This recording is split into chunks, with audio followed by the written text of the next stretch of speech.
Hi, everybody. My name is Dr. Sheela Reddy. I'm a psychologist. I grew up in India, in Chennai, and then I moved to the US about 20 years ago. No, actually 32 years ago. I started with psychology and I ran a company with my ex-husband. And it's a IT company. And so I did some organizational work. And I wanted to combine the organizational work with the psychology work. And my specialty is trauma. So I have developed sort of the combination because a lot of people are professionals, they work, and so you're in work environments and may have personal traumas. And the idea is to educate you on those pieces so you can begin to recognize if you have any of these symptoms and then maybe some ways to cope with it. And I like a very interactive session as we go on. So I'm just going to start, which is typical because you may show one version at work, one version at home, and there's parts of you that maybe you're not comfortable sharing with the rest of the world. So this is my story. I've had several traumas. Just the sort of the gist of the story. So it doesn't really stem only from physical abuse. The most difficult type of trauma I've seen is when it is verbal and emotional. And we'll get into some interactive, but I just want to go through some content first and then we'll continue. So, like major traumas, like I talked about, consistent verbal abuse, even like a really nasty accident that you or somebody else very close to you could have had can leave a traumatic effect from you. Bullying, if you were a little bit insecure in your own way and there were things that other people bullied you about. Different personalities get more bullied more than others. Of course, sexual assault is not talked much about in India. So those are the major traumas. Okay. Is it okay? Let me just continue with minus traumas and then we'll stop. Is there any Sure. questions? Okay. Um, so these are mini stressors, but the mini stressors sometimes can sit in the body like some kind of traumatic experiences. That's very different from the first few that I talked about, which leave, like when it's constant trauma from childhood, it leaves what's called a complex PTSD. When it's mini traumas, you could have what's called acute stress syndrome, or you could have prolonged PTSD from it. It really depends on how your brain processes it. Some people are resilient and they can get over it faster than others. So that's what I want to talk about is resilience later on. How do you build that up? So a breakup, family illness, um, loss of a job, minor surgery, death of a pet. Some people are very, very attached to their pets. Rejection or the feelings of constant rejections. Uh, family fights. If there is fights within your family when you were growing up, that can leave certain kind of effects on you that you may have not thought about. Lack of social connect. This is one of the things that I have seen a lot of with COVID when people went remote and haven't really gone back to being around people. It's left a certain kind of anxiety with people, and that's called that. I would call for some people it's really registered in some of these traumatic reactions, and of course others have coped better with it. I'd be interested to know how it's affected people in India versus America. Having abusive bosses, yelling, shouting, pushing at a table, kind of having just that threatening, posture, even if they don't say anything, the feeling that you get, and if it's constant, that can be traumatic. If there's a place where you're trying to communicate to somebody and you're not just being heard, and again, that's constantly happening in a social relationship, that could be a big stressor at work.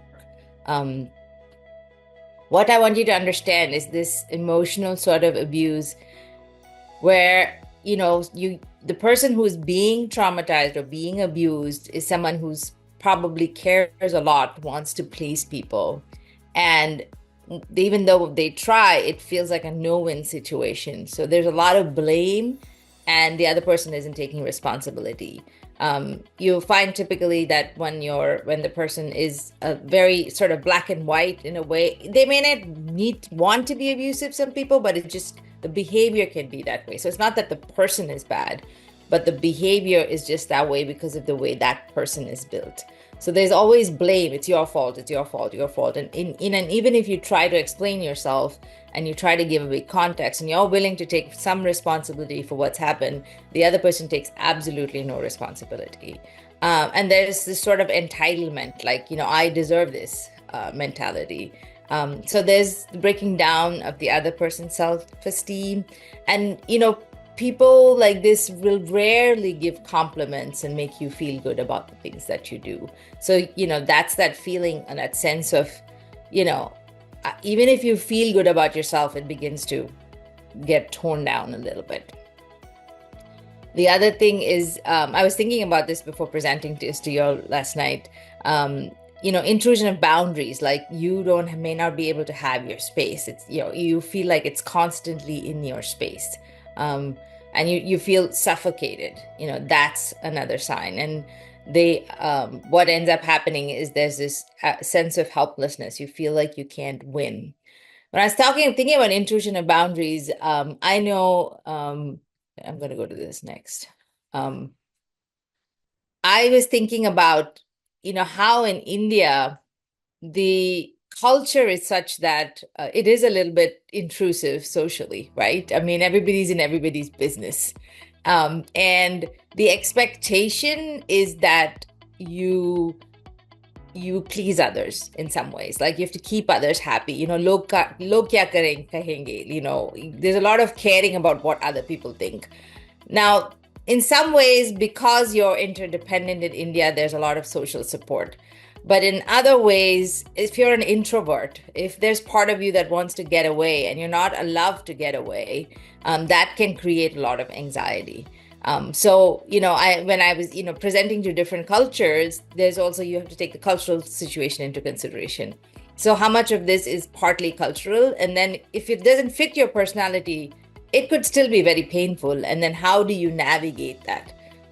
Was one of the thoughts I had, because I've been through that experience. So I understand that it's important to keep your space, but then how do you also navigate feeling like you're a good son or daughter or, husband or wife, and how do you communicate those expectations based on your own personality so you're not feeling like so much is being taken out of you?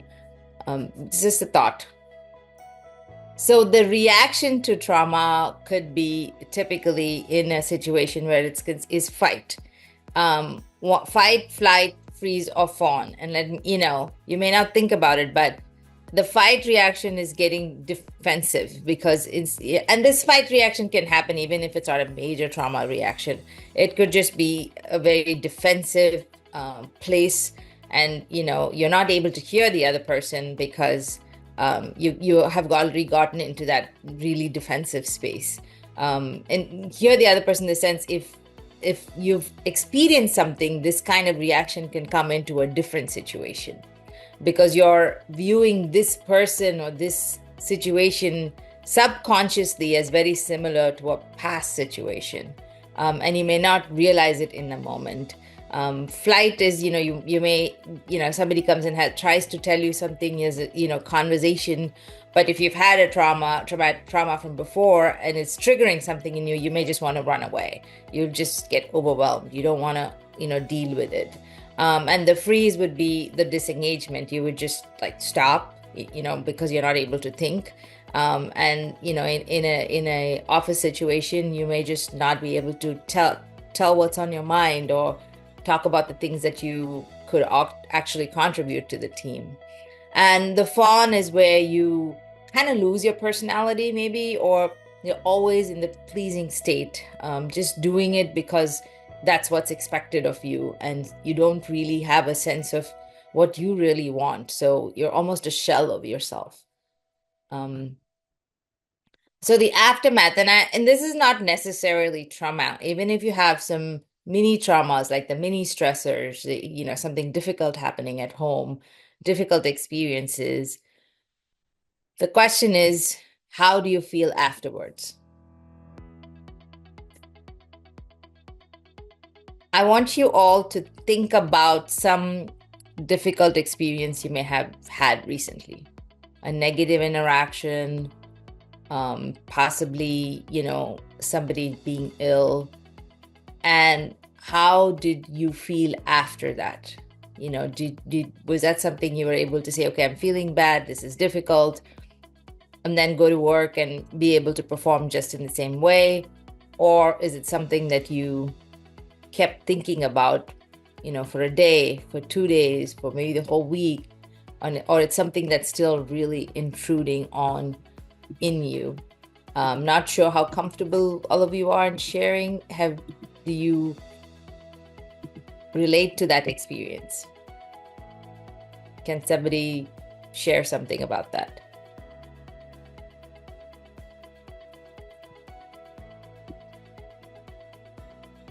I'm only comfortable saying yes, I can relate. Okay, that's good. That's a good, at least some interaction. Okay, yes, you can relate. And Also, I kept yes. overthinking like for 2 days when I felt bad because I was emotionally attached with someone, but he or she did not perform certain tasks, or my family did not perform certain tasks.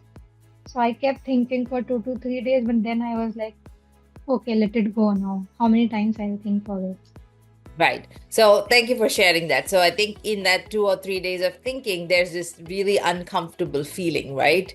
Because you're like thinking about it and you're not able to let go of it. Now, if it's a more traumatic things, it can take more than 3 days, 4 days, a longer period. And that is really harmful for the body. If you want a sign of mental health, having your mind healthy, ideally, when something difficult happens, processing it out within the end of the day is probably most healthy for you. Kind of putting it to bed. What can you do about it? What can you not do about it? And then a decision that you make. And we'll talk a little bit about it later. But, that's the thought process. But when it's lasting in your system for a long time, you need to have a sounding board to figure out how to work through it. And let me talk a little bit more. So, okay. The impact of difficult events or of trauma for sure is headaches, stomach upset. It can show up in your body. You can be tired. When a trigger happens, you may have increased heart rate, rapid breathing, sweating.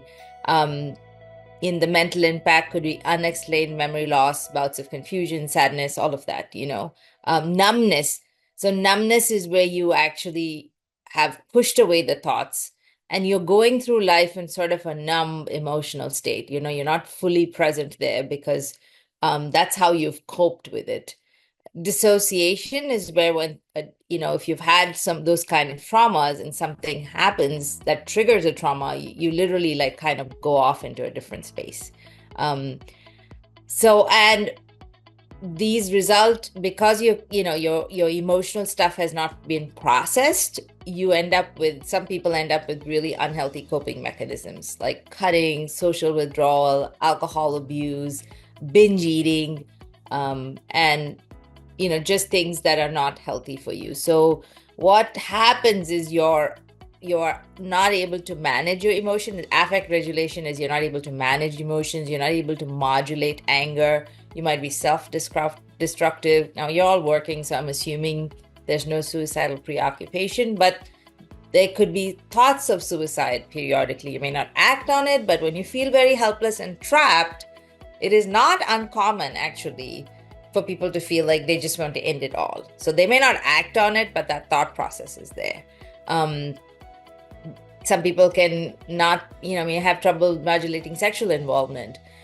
If there's been sexual abuse, this is something we don't talk much about in India. If there's been sexual abuse at a young age, sometimes those children who are abused tend to be overly sexually active. They can be, precocious, right? So they start having relationships very early, but the relationships may not be healthy, or they're more fixated on the sexual side versus the emotional connection in a relationship. And then there's a lot of guilt and shame because you don't understand why you're behaving this way. I just recently had a client, I was working with her. took a little while. She's a high level executive, high performer. And it just came out, she said, and it was a very sad story. She was 5 years old. Her stepfather was very physically abusive. And she kind of told, she complained about her sibling, and the stepfather really hit the sibling. And she began to be sexually precocious and didn't understand it. She actually started touching her siblings. And so she's very guilty about that. And, I had to explain, you were 5 years old. What did you know about being sexual? It's because somebody was doing something to you.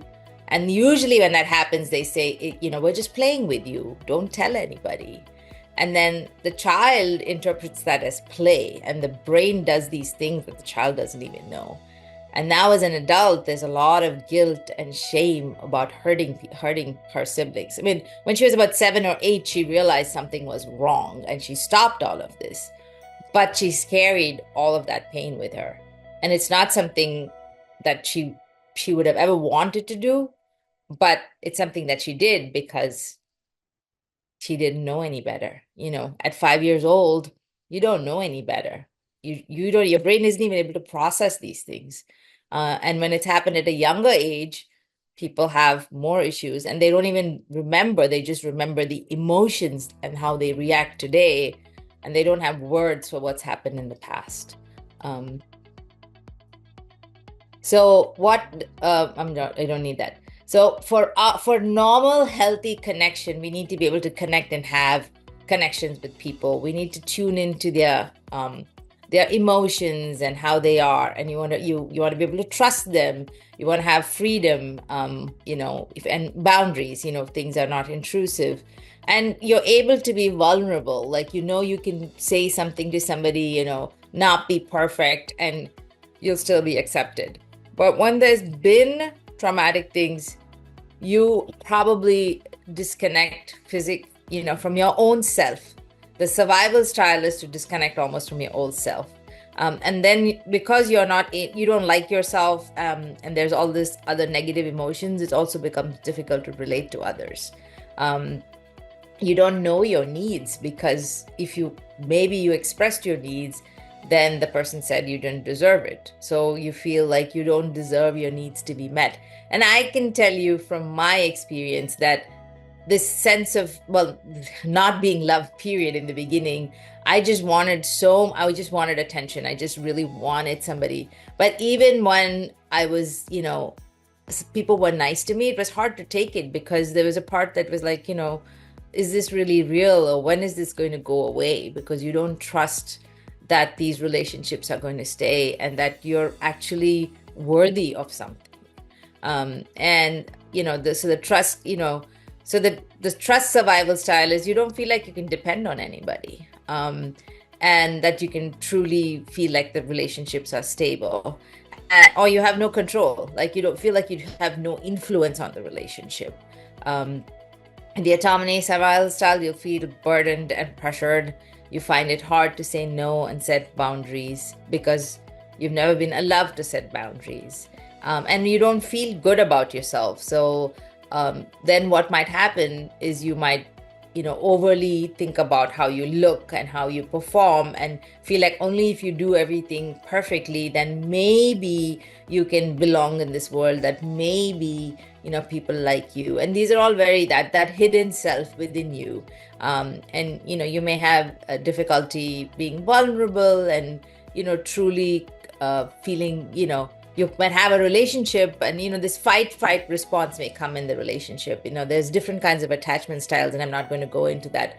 But the attachment styles are difficult, which is, you may be very possessive about friends. You may become very possessive in a relationship because you don't trust that in a relationship, the person's going to stay.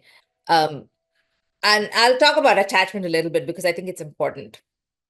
When you're, maybe you have family, you have young children at home, or, you have other cousins, nephews, nieces.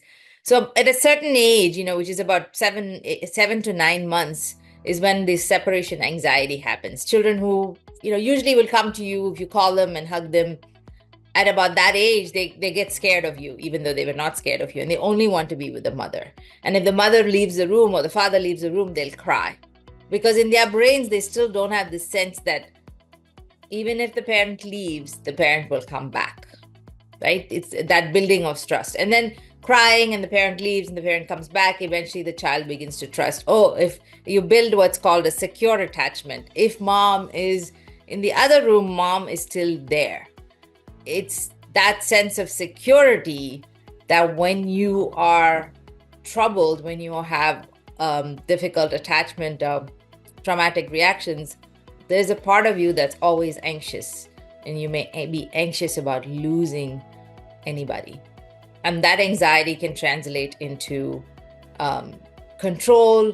It can, and that control can be actually telling the person not to leave and always wanting the person there in a relationship, or carrying this anxiety. And with this anxiety comes arguments and fights.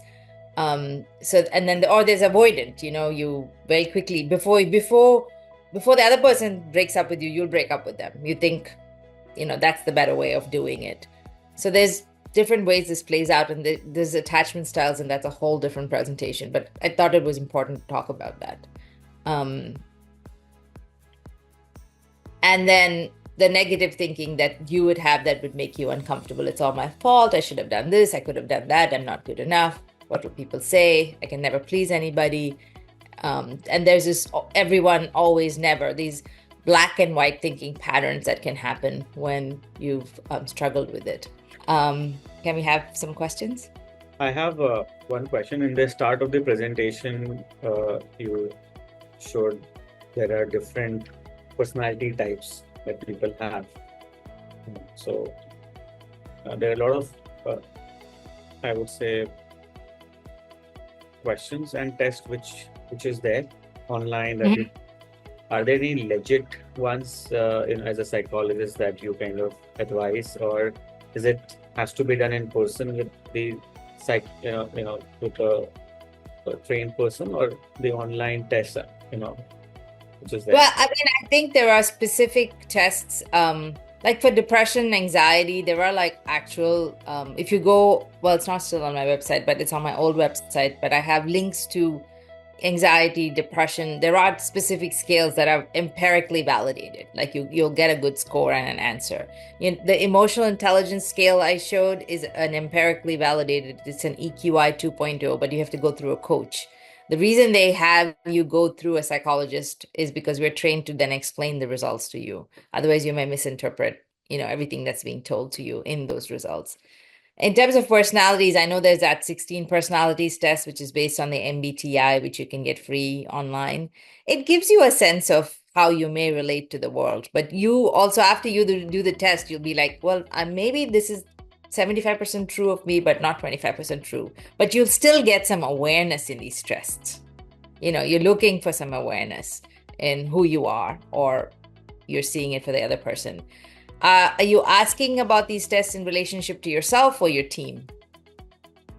In general, so for example, even don't you think that even, let's say, if I relate myself to certain personality type, but I find that's very complex, isn't it? In a certain situation, you feel, okay, you behave like that, and then you don't know what to tag to what kind of personality type. Or the another is you feel the personality is also evolving. What you were 6 months back, you're no longer, or you don't relate to it. Absolutely. Hopefully we're growing, right? Hopefully we're growing to become better. Now, when you say personality, I think, there's a lot of diagnostic personalities. And I'm not talking about, the illness personality, but, it's good to know whether you're somebody who it copes better and needs some quiet time, whether you're somebody who actually can process extrovertedly. Are you a visionary? Are you somebody who just likes everything in order? That kind of knowing yourself is helpful. How you cope with situations is just a behavior, right? And there may be certain triggers with certain people. So with some people you behave in one way, and with other people you find that thing doesn't bother you. So that's maybe also what you have to explore. Why is it that with this person I get this reaction for a similar situation versus that person. So that's not a personality thing, that's a behavior thing and a trigger thing. There's something going on in the energies that are not matching. That's what I would say. There's levels of personality characteristics, and then there's, situational interaction.